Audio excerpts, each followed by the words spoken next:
Bismillahirrahmanirrahim. Assalamualaikum warahmatullahi wabarakatuh. Waalaikumsalam warahmatullahi wabarakatuh. Alhamdulillah, wassalatu wassalamu ala asyrofil anbiya'i wal mursalin wa ala alihi washabihi ajma'in. Amma ba'du.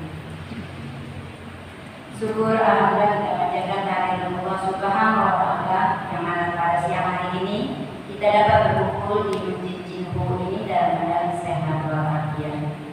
Tak lupa selawat dan salam kita anjurkan kepada junjungan kita Nabi besar Muhammad SAW dengan ucapan Allahumma sholli ala sayyidina Muhammad wa ala ali sayyidina Muhammad. Yang kami hormati Bapak Ustadz yang memberi kepada kami pada siang hari ini, yang kami hormati Ibu pengurus Majelis Taklim Jinhu, dan yang kami hormati Ibu Jamaah Majelis Taklim Jinhu. Baiklah, nanti kita awali pertemuan kita ini dengan membaca surat Al-Fatihah yang mana akan dipimpin oleh Bapak Ustadz. Setelah pembacaan surat Al-Fatihah akan dilanjutkan tausiah. Setelah tausiah akan ada seksi tanya jawab dan nanti akan ditutup dengan doa. Bapak kami persilakan. Astagfirullahaladzim. Astagfirullahaladzim. Innahu ghafurur rahim. Ila hadratin Nabi Mustafa Muhammad sallallahu alaihi wasallam wa kafatil anbiya'i wal mursalin wa sahabati wa tabi'in wal 'ulama'i al-'amilin wal musannifin wal mukhlisin jami'an mujahidin fi sabilillahi rabbil 'alamin wal malaikatil muqarrabin khususan إلى آبائنا وأمهاتنا وأجدادنا وجداتنا والأستاذنا ومن حق علينا وجميع المسلمين والمسلمات والمؤمنين والمؤمنات أينما كانوا على هذه النية ولكل نية صالحة. الفاتحة. أعوذ بالله من الشيطان الرجيم. بسم الله الرحمن الرحيم. الحمد لله رب العالمين. الرحمن الرحيم. مالك يوم الدين. إياك نعبد وإياك نستعين. اهدنا الصراط المستقيم. صراط الذين أنعمت عليهم غير المغضوب عليهم ولا الضالين. آمين.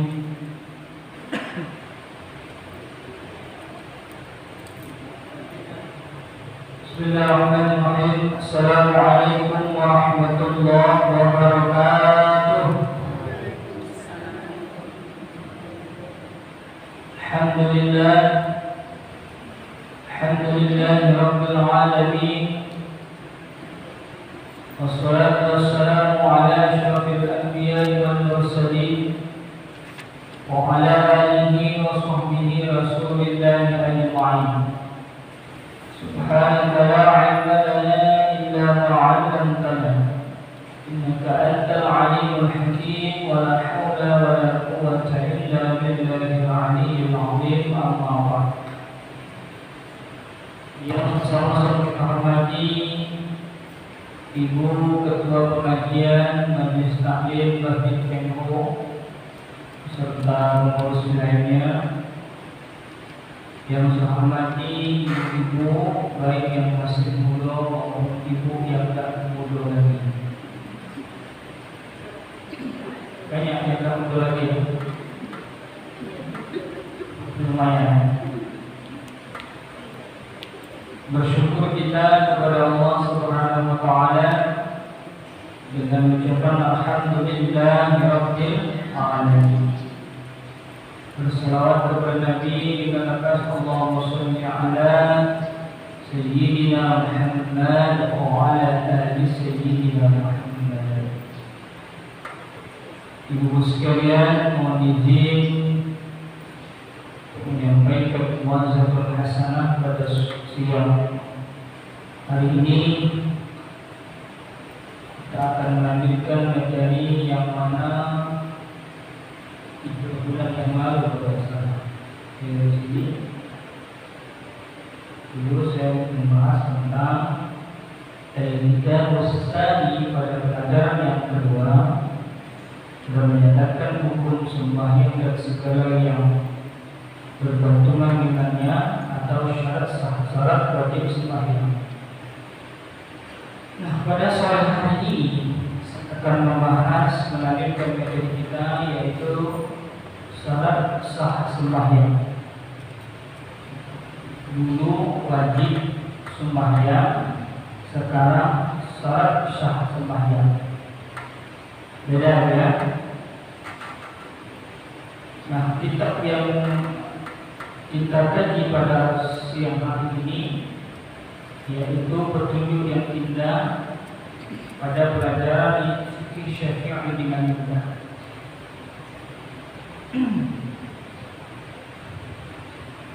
Berapa syarat sah sembahyang atau syarat sah sholat? 14 perkara. Banyak ibu. Mudah-mudahan terbaca 14-nya, kalau tidak itu batas malam. Yang pertama,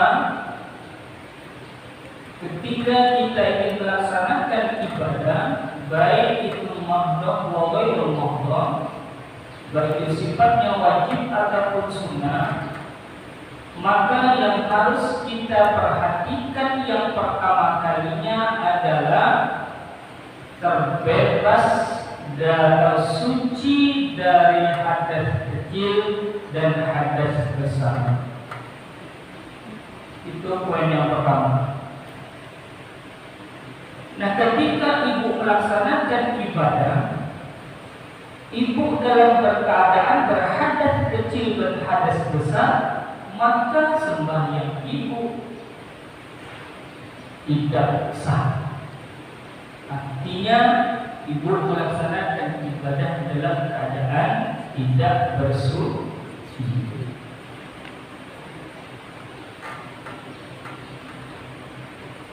Nah, hadas ada 2. Pertama, hadas kecil dan hadas besar. Kira-kira tahu ada hadas besar, hadas kecil ya? Ada yang tahu ya, Bu ya? Nah, apa yang dilarang dengan hadas kecil? Ada yang pertama, sembahyang atau sholat. Jadi kalau ibu dalam keadaan berhadas kecil, maka ibu tidak boleh sembahyang. Suci dulu baru boleh. Ibu angkat takbir. Dalam perjalanan baru baca surah Al-Fatihah atau rukun sholat, ibu kentut atau ibu buang angin, maka sebatas itulah ibu meninggalkan softnya ibu, langsung merujuk kembali. Habis itu lanjutkan. Nah, ibu melanjutkan sembahyang ini lihat kondisi imam. Kalaulah imamnya sudah sujud, ibu masuk imam sudah sujud, maka ibu lafazkan niat, berniat sholli fardhu maghribi salasa raka'atin mustaqbilal qiblati adaan ma'muman lillahi ta'ala. Allahu akbar. Ibu langsung sujud, tidak perlu lagi baca doa kita, tidak perlu lagi baca rukun yang ketiga yaitu Al-Fatihah, langsung sujud. Artinya ibu sudah ketinggalan 1 rakaat dari imam. Jadi jangan kejar-kejaran, Bu. Atau kejar-kejaran. Tidak boleh kita kejar-kejaran. Loh, kalau kita sampai ke rumah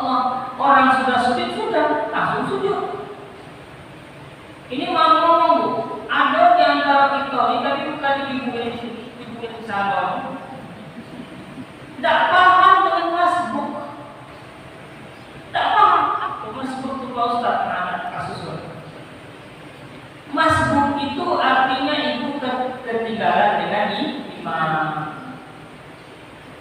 Ya kalau ibu misalnya masuk ke masjid imam masih berdiri betul, tapi tidak ketinggalan. Ini ketika imam sudah sujud, imam sudah sujud nih. Nah ibu tidak perlu lagi ruku, tidak langsung sujud. Nah nanti setelah imam assalamualaikum ke kanan dan ke kiri imam itu langsung nambah 1 rakaat. Misalnya ibu ketinggalan 2 rakaat, tambah 2 rakaat. Kalau ibu tertinggal 1 rakaat, berarti ibu tambah 1 rakaat. Paham ya? Sebetulnya tidak paham masbuk atau tetangga saya kejar-kejaran tidak paham dengan masbuk. Imam sudah sujud ya, itulah ketika pahaman tadi. Maka kalau kita beramal itu memang ada ilmunya. Nah ketika kita beramal tanpa ilmu, maka amal kita mardudah. Itulah Allah Subhanahu wa Ta'ala. Sayang kan?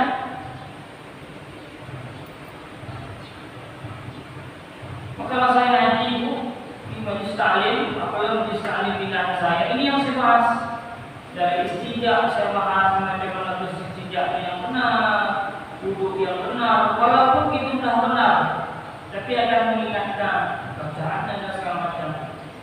Karena sifatnya tidak kontinu, maka saya membahas tentang yang materi yang menurut saya penting untuk dibahas. Kemudian apalagi yang tidak boleh dalam hadas kecil, tawaf. Ketika ibu pergi umroh ini jarang disampaikan oleh travel, jarang disampaikan oleh menasih haji atau masih umroh, jarang. Ada mungkin disampaikan. Nah ketika itu mungkin ibu tidak dengar. Nah ketika ibu dalam keadaan berhadas kecil, maka ibu haram untuk melaksanakan tawaf. Tawaf itu kan 7 kali itu. Nah ketika ibu misalnya batal nih dalam tawaf, ibu buang air, kencing maksudnya, kemudian disedekar lagi. Kemudian ibu kentut, putaran yang ketiga, ibu batal, kan 7 kali itu. Nah pas putaran yang ketiga, ibu batal. Entah ibu kentut atau ibu buang air, ibu tidak boleh melanjutkan. Kalau ibu melanjutkan, kalau ibu masih dalam keadaan berhadas, maka haram hukumnya. Tidak boleh. Sama dengan sholat. Ini jarang loh Bu disampaikan oleh dalam draftkan. Jarang nih disampaikan, mungkin mau nyampaikan. Tahu kalau bagaimana? Nah, jadi kalau kita menasih, kita sampaikan ini. Nah, kalau seandainya ibu putarannya ketiga, ibu batal, maka ibu lari dari barisan, ibu langsung ambil wudhu. Ibu sampaikan kepada mutawifnya, ibu sampaikan kepada pemimpinnya. Ustaz, saya batal. Ayo kawan saya wudhu. Minta kawanin sama anak pemimpinnya. Nah, nanti yang lain itu nunggu nunggu hanyut. Nah kalau nunggu itu tidak boleh. Kalau kita nunggu rame-rame nunggu depan kapal, itu kena usir. Maka yang lain itu lanjut keliling. Ibu batal keluar dari barisan. Pasti tadi ibu yang ketiga, maka ibu ulang lagi. Bukan ulang yang pertama. Ulang dan hitungan yang ketiga. Berarti ibu lanjutkan 3, 4, 5, 6 itu bukan ibu ulang dari awal. Paham ya? Nah mana tahu nanti ibu udah umroh dan sampaikan ini. Jadi kalau ibu batal mau kentut, ibu lanjutkan, paham hukumnya. Bukan pahala yang ibu dapat, malah ambil soal. Awal lama nunggu, nyari duit bayar banyak.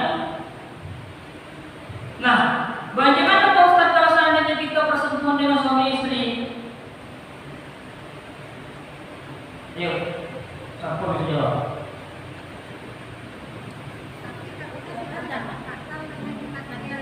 Nah, ayo, siapa yang jawab? Ibu silakan jawab.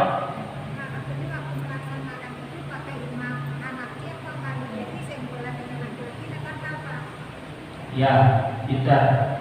Jadi ketika ibu ambil wudhu, sebelum ibu misalnya niat ihram, labbaik Allahumma umratan, itu yang pendek. Yang panjangnya nawaitu umratan wa ahramtu biha lillah ta'ala. Kan ibu wudhu tuh. Maka wudhunya ibu mau taklid dengan Imam Maliki. Nah, wudhu Imam Maliki nggak sama wudhu dengan imamnya Syafi'i. Ini bu. Kalau wudhunya Imam Maliki itu digosok semuanya. Kalau apanya sama lah. Urutannya sama lah. Kok kanan kirinya sama. Kalau pas di gini, kalau kita kan gini aja, ya asal basare kan seperti itu. Kalau Maliki itu enggak, air siram ke apa kepala, naik ke atas lagi macam ini. Tapi kalau ibu enggak mungkin dong sampai rambut panjang itu kelewatan yang kami lanang. Kalau ibu basah kayak gini sudah, berarti ibu bertakbir. Nah, ketika ibu nanti bersentuhan dengan suami istri atau orang lain, maka ibu enggak batal. Tapi kalau ibu tidak bertakbir dengan Imam Maliki, nyalek boleh wudhu. Suami untuk wudhu lagi ya, mereka dah wudhu terus. Orang hanya pengen siapa bahwa orang masih milik apa. Nah, artinya apa? Artinya melaksanakan ibadah itu pas ada ilmunya. Taklid kita dengan imam. Nanti sudah sampai ke Indonesia atau ke tanah air, berarti kita mazhab kita sendiri. Itu, ya. Itu dah tahu. Kira niat mau umroh atau niat haji tidak boleh lagi. Umurnya di 67 tahun ke atas, sudahlah. Namun ibu pergi umroh dulu kan belum tahu. Atau ibu di menasik pas hari ibu enak badan tak datang, artinya tidak dapat ibu menasik. Nah, inilah gunanya kita ngaji. Sesuatu yang tidak tahu pun tidak. Ini banyak ngomong. Maaf ngomong banyak ketidakpahaman kita masalah ini. Apalagi ngomong pergi umroh jam 12 siang dari Jambi jam 6 misalnya, jam 6 pagi, masuk ke pesawat mau ke Mekah itu jam 12 siang. Tentu kan kita belum sholat.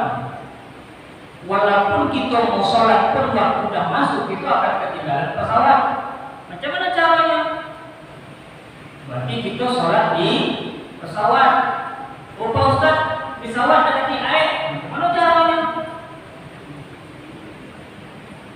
Kita harus pasar nih, jangan pasar. Berarti kita melaksanakan sholat zuhur beserta sholat asar. Zuhur dulu baru asar. Artinya kita melaksanakan sholat asar di waktu zuhur. Macam mana caranya?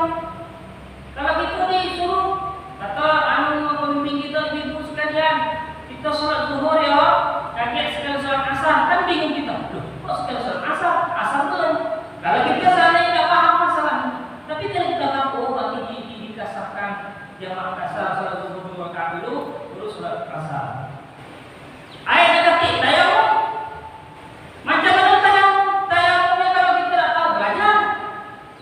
Inilah gunanya kita lagi. Jadi kalau kita bertayamum itu memang tidak ada air. Tapi kalau ada air tak boleh kita tayamum. Kita tayamum. Jadi tayamum itu untuk sekali sholat. Zuhur kita tayamum, nanti asar lagi kita tayamum.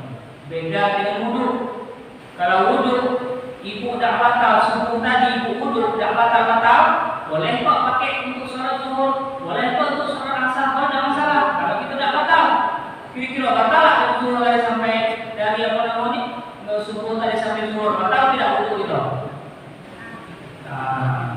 Jadi kalau wudhu itu sudut sekali boleh untuk berapa sholat kalau kata batal. Ingat betul. Tapi kalau tayamum untuk satu sholat zuhur tayamum, asar tayamum. Ini harus cukup pahami. Kenapa kita nggak tahu? Lagi ngomong, sudah apa lagi? Nah, kan bingung gini.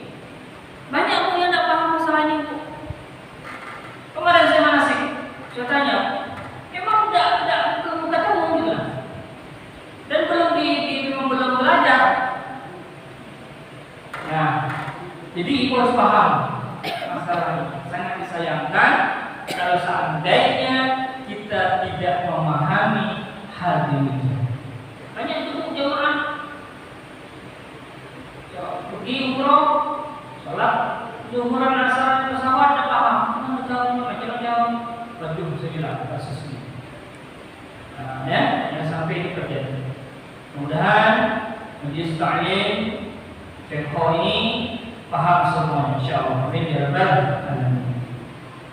Kalau ibu tidak paham, ibu siapapun guru ibu di sini ibu tanya ini. Pak Ustaz, saya paham macam mana kayak untuk macam cara. Pak Ustaz, macam mana cara ini? Tanya ibu tidak apa. Itulah gurunya ibu ngaji itu ada guru dan ada murid, ada guru. Ibu tanya, tidak ada masalah. Takutnya nanti kita salah melaksanakannya. Kalau salah kita percuma. Ibu tanya, apalagi hal-hal kalau seandainya ibu ada niat ke sana, bertanya sudah detail supaya ibu nanti tidak salah apa yang ibu lakukan. Kemudian yang ketiga, menyentuh Al-Quran dalam hadas kecil itu tidak boleh menyentuh Al-Quran. Apapun alasannya, tidak boleh menyentuh Al-Quran. Bapak Ustaz, Al-Quran itu pakai terjemahan. Saya kata cerita yang namanya Al-Quran itu ya Al-Quran. Walaupun ada terjemahnya, di depan Al-Quran itu dijelaskan, ditulis di kulitnya, la yamassuhu illal mutahharun. Jangan disentuh, jangan dipegang Al-Quran ini terkecuali boleh pegangnya dalam keadaan suci. Ini banyak ulama muda di luar tuh. Jangan pada Ustaz, dia kan pakai Yasin terjemahan. Jangan, bukan masalah apa-apa, kita takut nanti bukan pahala yang kita dapat, dosa yang kita dapat. Jadilah dosa yang ada ni. Kemudian apa yang diharapkan dengan hadas besar? Jelas sholat bahwa menyentuh Al-Quran, kemudian berhenti dalam masjid walaupun sekadar pemahaman. Jadi kalau dalam hadas besar itu tidak boleh masuk masjid walaupun sekedar pemahaman. Pemahaman itu berhenti sejenak. Allah liman hamidah Rabbana lakal hamd. Sekedar mengucapkan alhamdulillah. Kamu aku bentar ya. Kalau kita sembahyang itu ada pemahamannya. Nanti berhenti sejenak. Habis kita baca subhanarabbiyal a'la wa bihamdi, subhanarabbiyal a'la wa bihamdi, subhanarabbiyal a'la wa bihamdi. Kan itu kali. Nah, jangan Allah berhenti sejenak. Allahu akbar. Itu namanya pemahaman. Artinya apa? Orang yang dalam keadaan berhadas besar maka dilarang masuk ke dalam masjid walaupun sekedar Nah, yang terakhir membaca Al-Quran.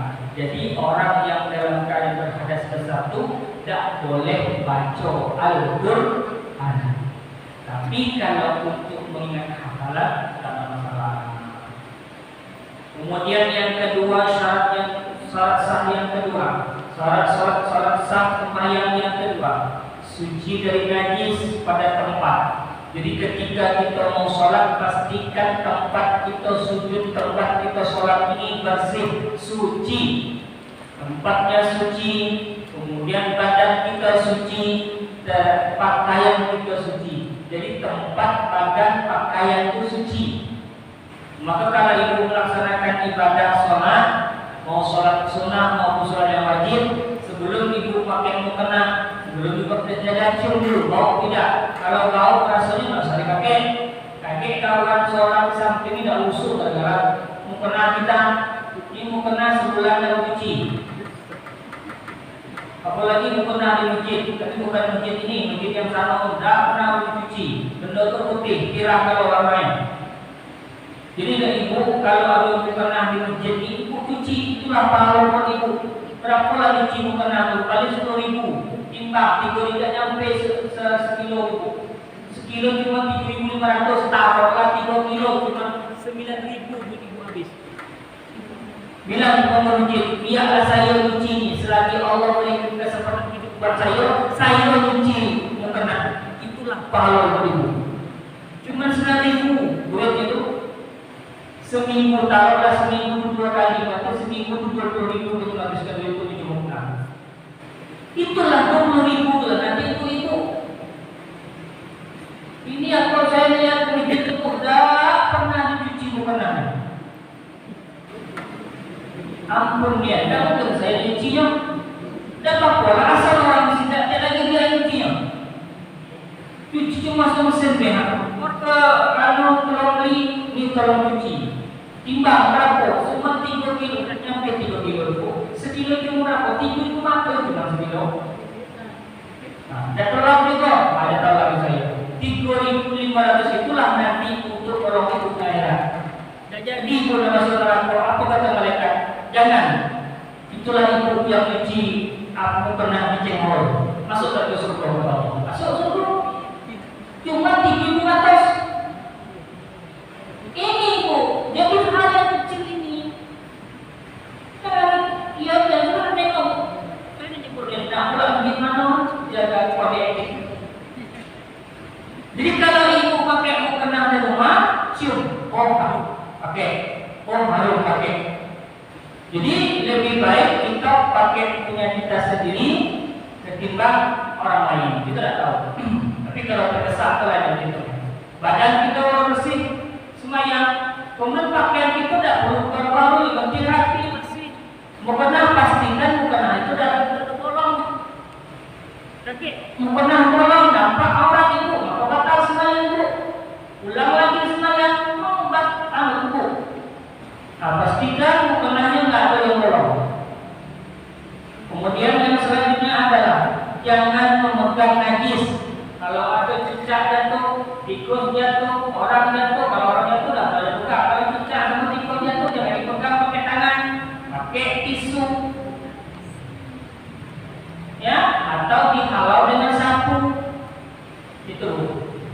Nah, kemudian menutup aurat, tidak boleh buka aurat tinggi-tinggi. Maka kalau ibu semayang tidak boleh ibu ngangkat tinggi-tinggi. Allah Akbar.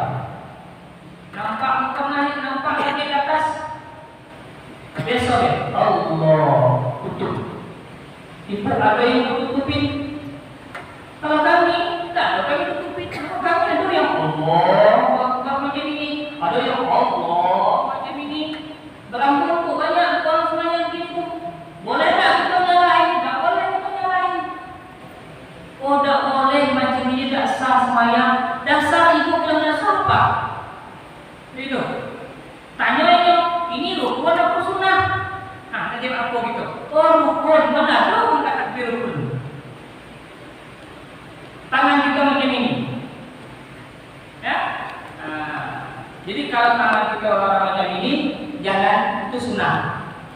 Ya, ada yang macam ini, ada yang macam ini. Banyak tu, ya. Ada yang ini, ada yang cecek dak kan? Jadi tidak bisa kita jalan, tidak boleh kita jalani.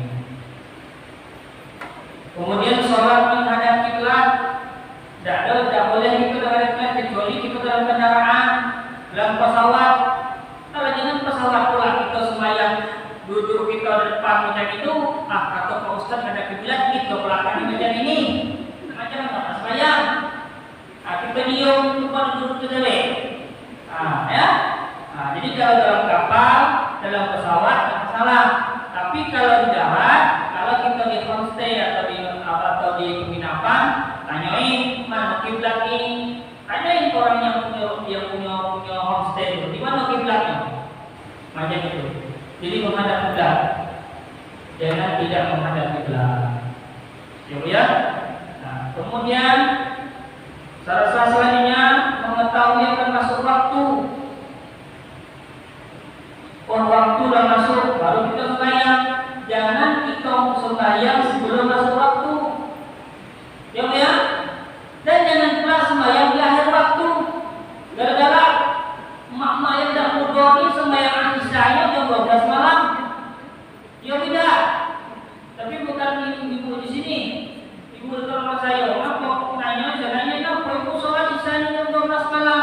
Atau jam 1 malam sekalian tahajud Pak Ustaz? Ya tidak. Nah, tapi kalau sudah ada jangan lagi macam itu. Kita jamin tak dari jam 7 atau dari jam 19.30 sampai jam 12 malam sampai jam 1 malam, jamin tak kita masih hidup? Jamin tidak? Tak akan jamin tu. Satu pun orang tak bisa jamin. Tapi kalau kita tak menjamin kita ni masih hidup tidak dari jam 7 sampai jam 12 malam tadi, maka jangan lagi kita solat di akhir waktu. Solat tepat waktu. Orang azan, selesai orang azan, langsung sholat. Sholat ke masjid. Kalau kita rumah dekat masjid. Kalau suami dia kata ajak sholat, kalau suami ada ajak suami sholat di masjid. Kalau suami dia kata ajak awak dari ke masjid. Oh Pak Ustaz, ada guru kami dulu tak boleh sholat di masjid. Ya, kalau dulu tak boleh.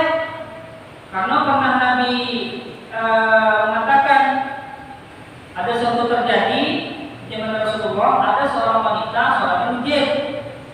Belum sampai di masjid, wanita itu diculik oleh kafir Quraisy, bahkan diperkosa. Dengar oleh Nabi, Nabi mengatakan wanita atau perempuan lebih baik sholat di masjid waktu itu. Pertanyaan sekarang ini, ibu sholat di masjid, siapa yang nyulik ibu tu? Ada tak yang nyulik ibu? Kalau ada orang tak, ibu-ibunya yang nyulik, yang muda banyak. Akhirnya tapi alasan lagi ibu nak sholat di masjid. Kalau ada suami, kita ikut suami. Tak mungkin suami kita melarang.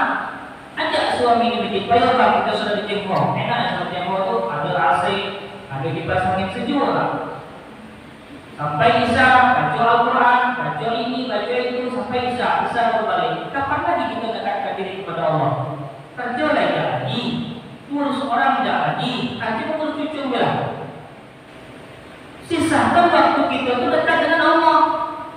24 jam kita dekatkan hirup udara. Masa 2 jam tidak mau kita dekat dengan Allah? Sejam cuma. Dari jam 6 sampai jam 7 cuma sejam.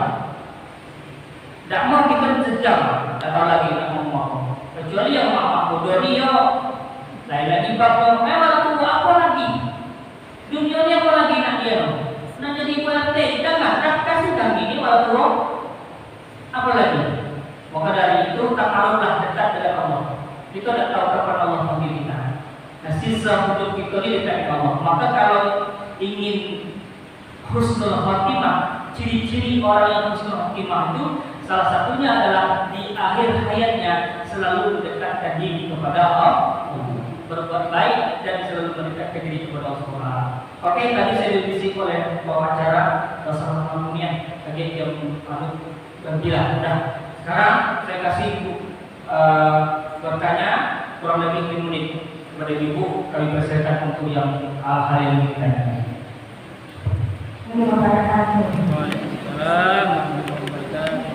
Oke, Pak Ustaz mengatakan ambil dulu yang saya umumkan hanya bisa sholatnya 1 saja 1 kali. Nah sekarang kalau misalnya kita ambil dulu yang tayamum, sholatnya dibuat jamaah bisa dan bisa. Yang kedua, Pak Ustaz, misalnya kita seperti pilihan itu Pak Ustaz, jadi sering kadang-kadang itu keluar sendiri. Sedangkan kita ada ilmu Ustaz, jadi kita memang ceramah tidak batal Ustaz. Terima kasih. Assalamualaikum warahmatullahi wabarakatuh. Yang pertama tadi memang satu, misalnya kita jamaah ni zuhur ke asar. Niatnya Bu, kalau kita sholat zuhur bergabung dengan asar. Zuhur dulu, waktu zuhur. Sholli fardhu zuhri rak'ataini qasran majmu'an ilaihil asri. Ilaihil asri adaan lillahi ta'ala. Allahu akbar. Salat 2 rakaat. Sudah assalamualaikum ke kanan ke kiri. Kalau kita tayamum tadi, ambil lagi tayamum untuk melaksanakan salat asar. Berarti untuk satu tayamum itu satu solat, walaupun digabungkan. Niat lagi, beda lagi niatnya. Tadi kalau zuhur nih, asal jadi kalau kita sudah solat, kalau kita solat jamaah itu, sudah assalamualaikum ke kanan, assalamualaikum ke kiri, langsung tegak. Nanti kita berdoa, yang kedua kayak zikirnya berdoa, langsung tegak, asar lagi. Ini surat asar di waktu dikerjakan waktu zuhur ya Bu ya. Sholli fardal asri rak'ataini qasran majmu'an ila zuhri. Tadi kan ilaihil asri, ini ila zuhri adaan lillahi ta'ala. Allahu akbar. Assalamualaikum kanan ke kiri. Wirid langsung berdoa. Itu. Jadi untuk satu sholat satu tayamum. Dan tayamumnya juga tidak boleh ngambil misalnya tayamumnya tuh dengan cari mana debu ya, jangan cari mana debu. Yang namanya ada ruangan macam ini ada debu. Misalnya di sini, taruh tangan kita di sini. Tiang ya maksudnya. Kalau kita udah ketik air lagi, tiang. Tayamum cuma buka sama tangan. Jangan dergalonya. Dan musab ke buku tu jangan macam ini yang kaget bedak ibu. Kalah dengan debu kaget. Penting syaratnya. Nah sudah selesai digini-giniin atau macam mana? Gini boleh, macam ini boleh. Tiupnya nggak usah tiup kayak tiup pun yang biasa be. Dah, selesai salat zuhur ambil lagi. Tadi di sini sebelah sini lagi kira macam ini. Ya Bu ya. Nah, tangannya macam ini. Nah, nih, ada teorinya ya. Oke Bu ya. Kemudian nanti kesempatan nanti saya praktek nian. Ibu kak mau ambil itu nah, kita prakteknya supaya ibu paham. Itu udah tahu ya. Ibu itu nanti ayat ketik macam mana.